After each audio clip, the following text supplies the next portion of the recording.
Hi, everyone, and welcome to part 2 of BizBash's Industry Innovators Summit, a virtual event powered by our editorial series on the movers and shakers across all sectors of the meetings and events industry. I'm Sarah Kleppel, BizBash's managing editor.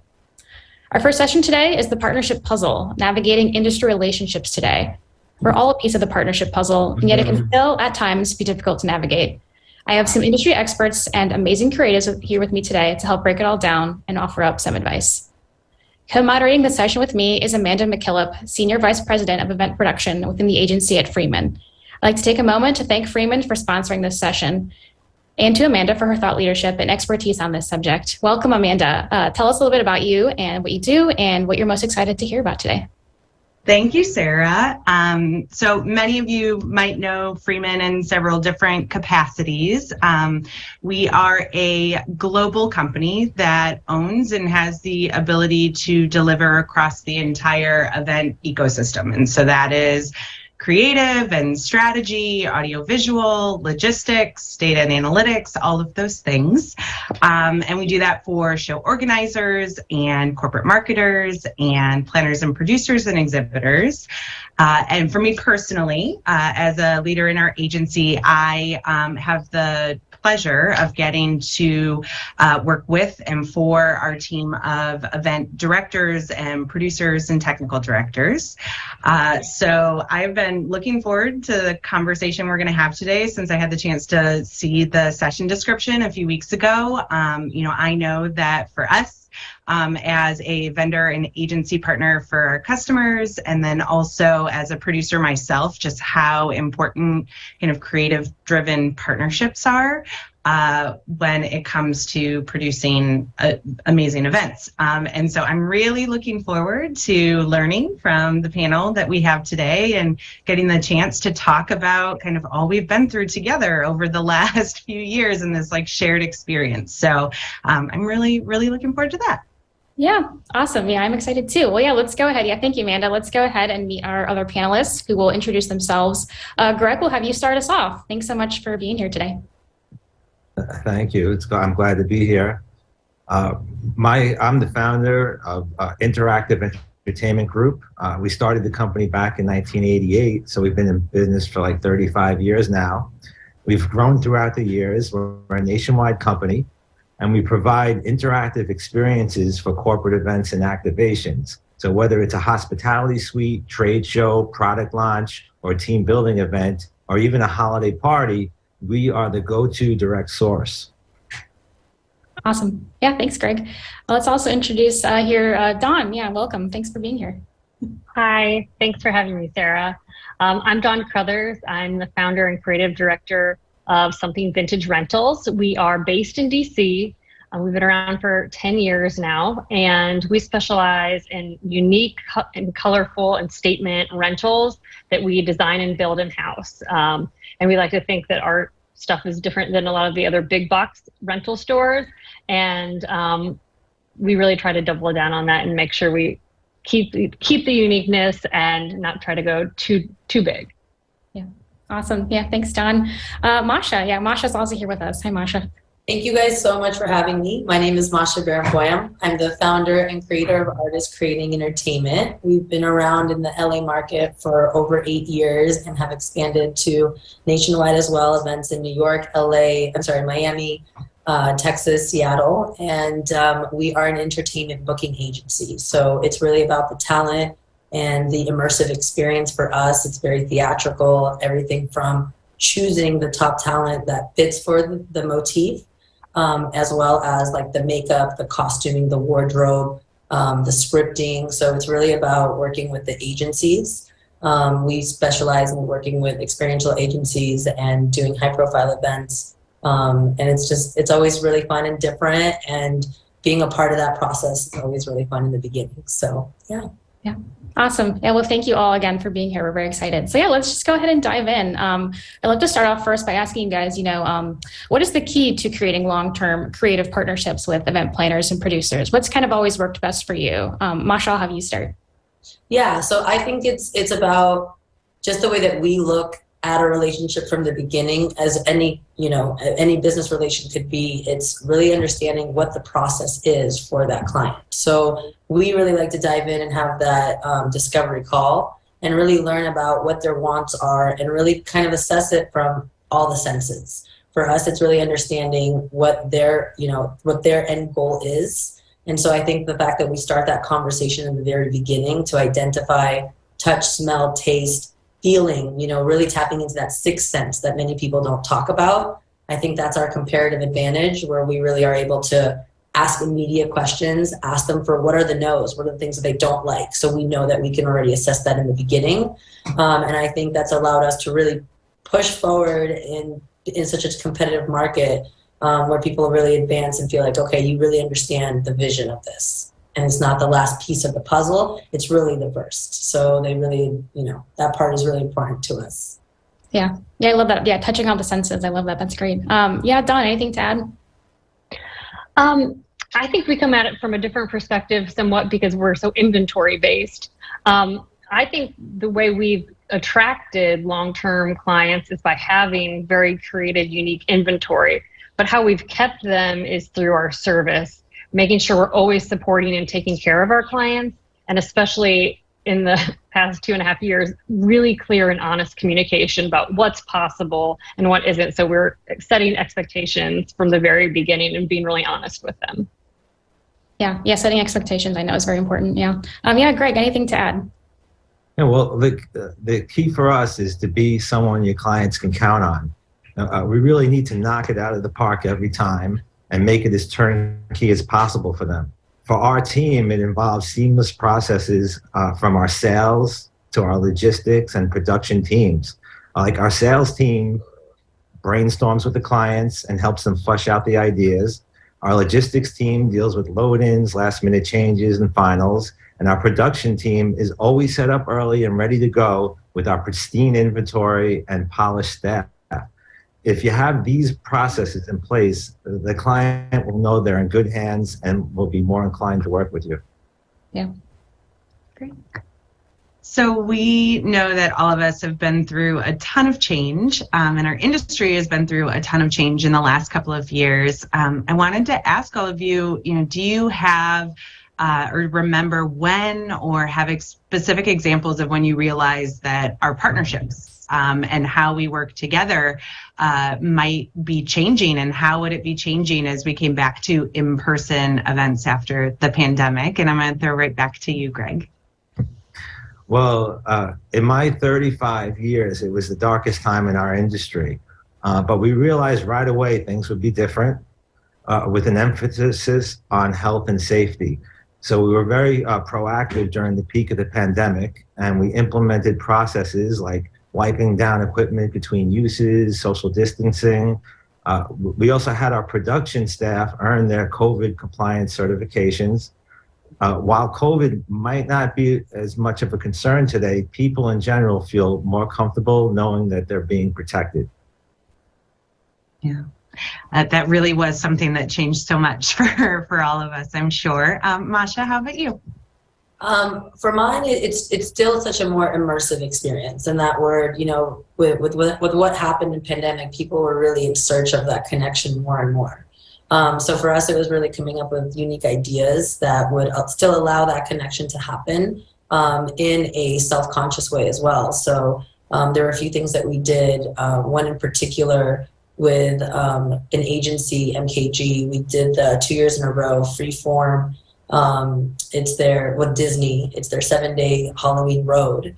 And we were able to reenact all the Disney characters from Hocus Pocus to Addams Family, and it was a drive-through. So we were really able to take a 7-day experience, provide all the characters for that, and still really engage with the audience and really give them something to look forward to in such a dark time.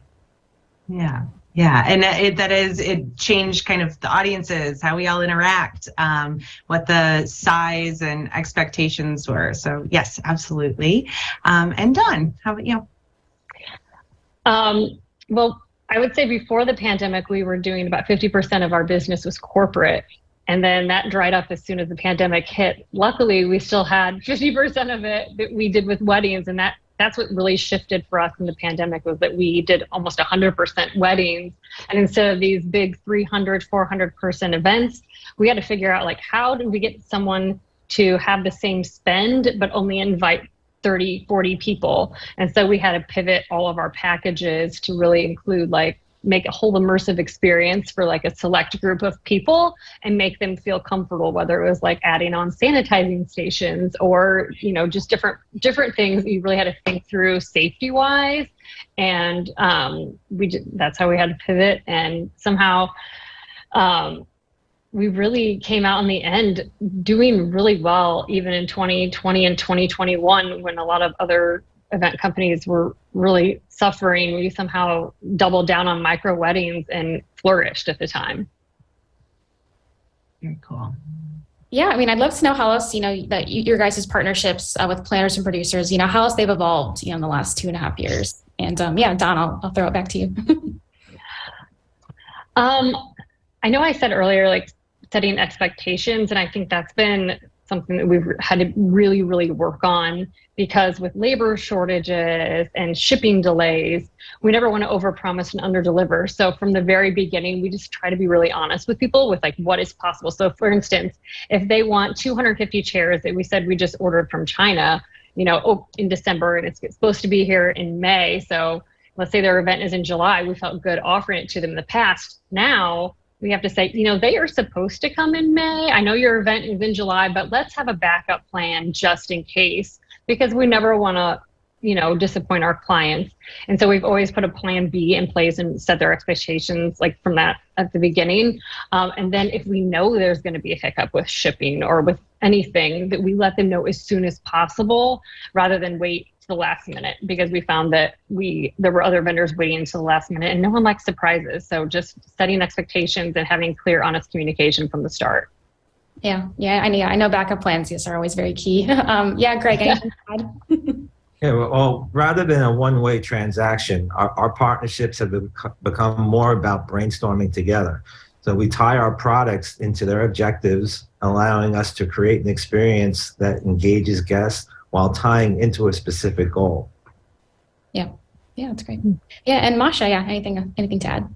Yeah, I would say similar to Greg. I think, you know, the trust and the loyalty has always been there. And so the fact that there's a lot of changes going on, whether those producers may have moved companies, you know, and moved around and things like that, it's been nice to do these reintroductions and kind of see their growth and, you know, to have that relationship with new companies and establish new ones. But to Greg's point, it really is about that, like, we're here for you. You know, how can we be a part of the process to make it smoother and easier? That's a really big conversation that we definitely love to have. Yeah, absolutely. So all of you have brought up that the pandemic and the return to in-person and even what we did over the last couple of years, that you had new clients that you were working with. You may have had gaps in the clients that you previously had, potentially not doing events for a while and then re-emerging and the ramp back to live.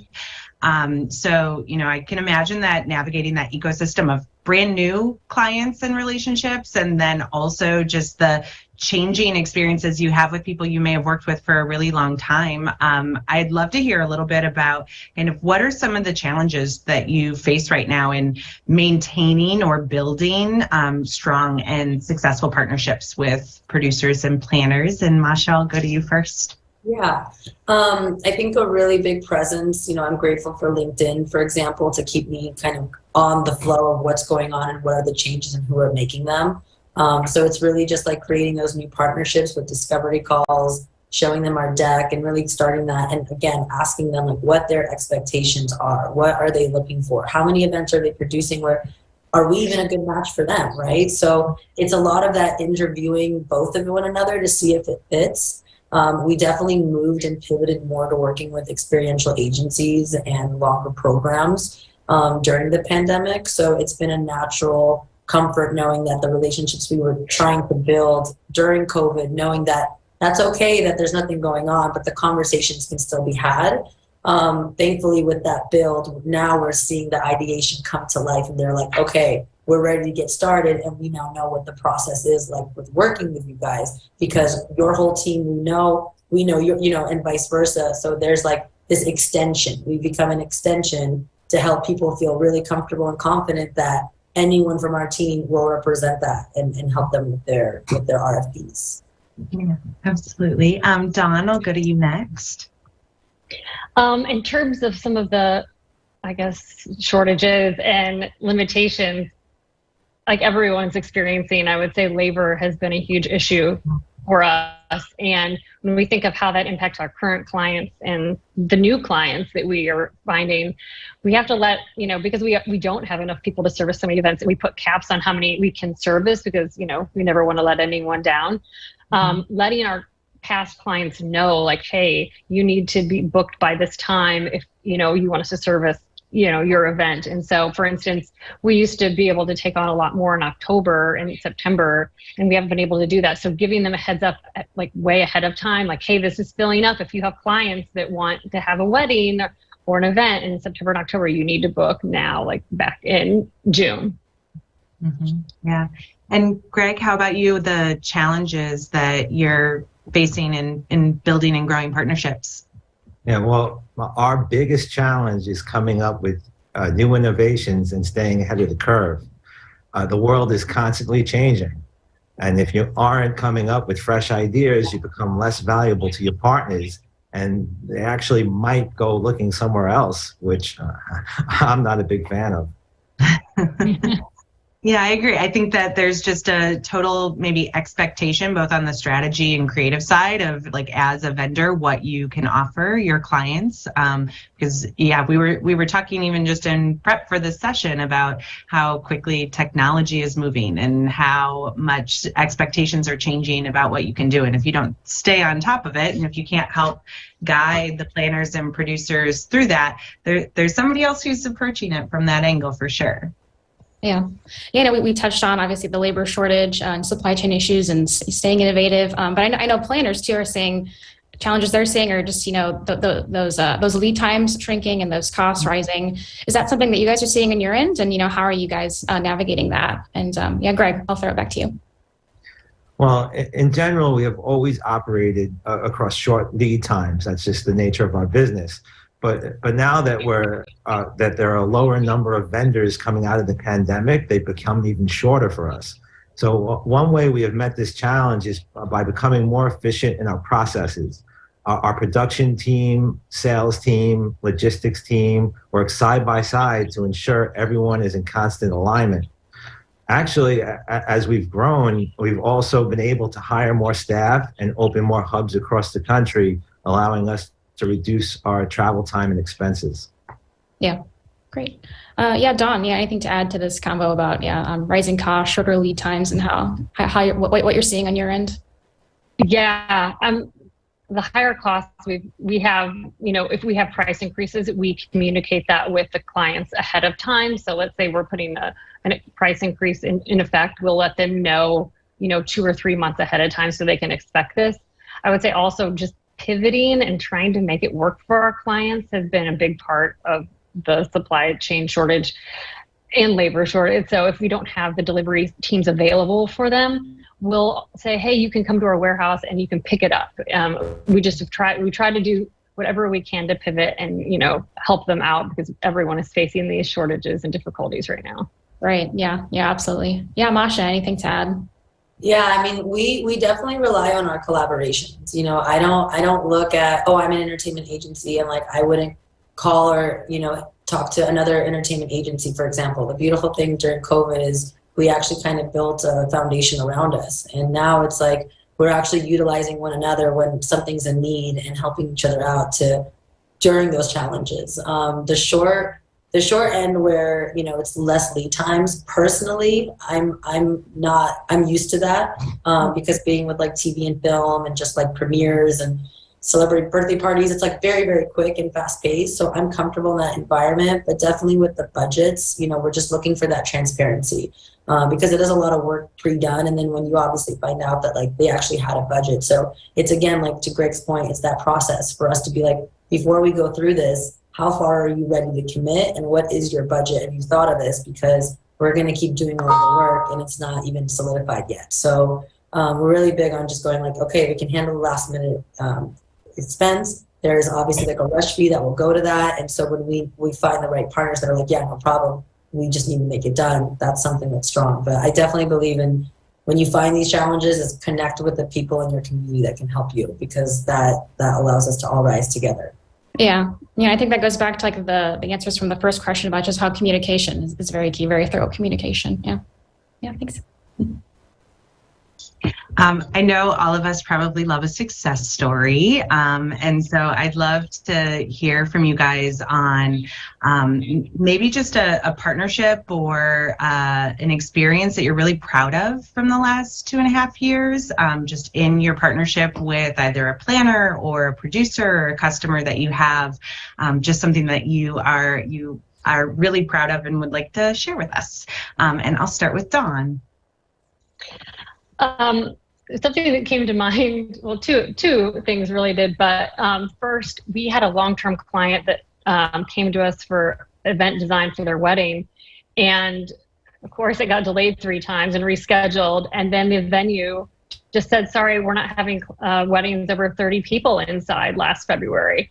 So they had to change their venue at the last minute, and we collaborated with one of our favorite event planners who has very similar, like, colorful design, and we knocked it out of the park at a new indoor venue in Baltimore, completely different from what they were planning, but we pivoted and it turned out to be a dream, and it was gorgeous. The second thing that comes to mind, and I don't have so much to do with it other than having the right inventory, but I got a random call in 2020 on a Sunday asking for a photo shoot the next day, and normally I would have been like, no, and the client on the phone was like, no, you really should do this. I'm like, okay. Well, it turned out it was for People magazine and InStyle for President Obama for his new book. And so he was sitting in our chairs and all of the covers and throughout the shoot, and it was all exciting for our staff here. Awesome. Yeah, That's awesome. Really great. And also, I think, both of those just kind of show that, like, willingness to partner and be creative in, like, the trenches of something, like, can be really some of the most, like, rewarding and like, great work that you can refer back to. Those are both awesome stories. Masha, how about you? I also have 2. My first one right before the pandemic actually was our last event, where we partnered with California Science Museum, and it was their annual fundraiser. And it was really amazing that the feedback we got was that it was the most successful fundraiser they ever had, just because our characters really stayed and were there, and the guests were dancing with them, and they just stayed on the fundraiser floor the most. So that way it kind of kept flowing. They didn't pass through like typically. All the engagement was in that space. So that was really exciting. And we're partnering with them on their annual gala now. And then my second one was during pandemic. We got flown, we opened up our Seattle chapter.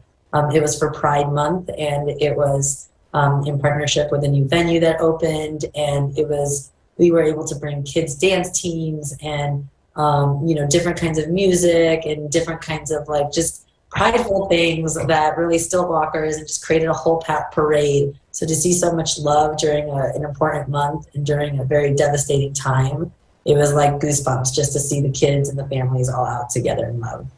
Nice. Yeah, it's always great when you can get those goosebump moments. I know that's something our chairman, David Adler, loves to call out, so that's great. Awesome. It's also great when you, like, hit the mark, right? And, like, your team's contribution is one of the things that, like, drives the return on investment for your customer, like keeping people on the fundraiser floor. I'm sure that is exactly what they were looking for. Yeah. We call it ROE, return on experience, but yeah, for me. And Greg, how about you? Well, for us, it's been a success with a lot of clients. It's actually product based. It's our giant human claw. So if you're familiar with the classic arcade game that you go into the arcade and you have the joystick and you maneuver it to get the plush out, well, we created a giant human version of it. So what we do is we hoist people up 14 feet in the air. And we hover them. We actually have a giant joystick that we maneuver them into the middle of the prize pit, and we lower them down. And they grab. They're the actual claw, and they grab their prizes, and then we pull them out. It's great for swag and things like that. We had like Sam's Club did it as a giant present dive for the holidays. So our prize pit was made to look like a giant present, and it was filled with presents. One other example is Georgia Lottery held a promotion for its newest game, and the prize pit was filled with cash. Oh my gosh. Yeah, that was like crazy. Yeah, no, that was cool. And we've done it for Wendy's, Salesforce, Sci-Fi Network, Fruit of the Loom, and many more. There are a ton of unique examples you can check out on our website, interactiveparty.com. But this product, it never gets old because there's always a new way to put a spin on it. And it's been a huge success for us. That's awesome. Yeah, I never heard that before. That's very cool. Well, as we're kind of getting toward the end of our session here, we have one more question, and I'll just have you guys each briefly answer. We just love to know and close by asking, what do you value most in a partnership with a planner or producer? And Masha, I'll have you go first. Just transparency, loyalty, and honesty. I think that when someone is open to new ideas and has that, that moment to connect with someone else is where you're just open to hearing. So no ego and just really putting yourself into the shoes of the other person is something that we're really about, respect and all. Yeah, that's great. I love that. Yeah. Yeah. Dawn?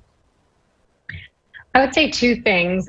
First, creativity and willing to take risks. And just thinking outside the box and willing to do something different. And I would say also just being really kind and a good human when you're interacting with vendors is something that I really value because that goes a long way. Yeah, absolutely. Yeah, and Gregg? Well, the biggest thing in my opinion is when they aren't so stuck on, when the clients aren't so stuck on their initial idea when they come up and are open to brainstorming. When our clients allow the ideas to flow freely in a candid conversation, it allows us to get creative as possible to bring in the vision to life. Right. Yeah, absolutely. Yeah, great. Yeah, wonderful insight to end on. That is all the time that we have for today for this session. Thank you so much to our esteemed panelists, Masha, Gregg, and Dawn. This was such a great conversation. And thank you to my co-moderator, Amanda. And for those of you watching and listening, don't forget to check out all of the amazing features on the vFairs platform, like the photo booth, the leaderboard, the roundtables during your networking, and the exhibit booths. Amanda, anything you'd like to add before we sign off? Absolutely. Just on behalf of Freeman, I want to thank BizBash and Sarah for the opportunity to present today. And then also Masha, Dawn, Gregg, I have loved connecting with you. I hope we have the chance to work together sometime soon. And then just for everybody watching, thank you so much for your time today.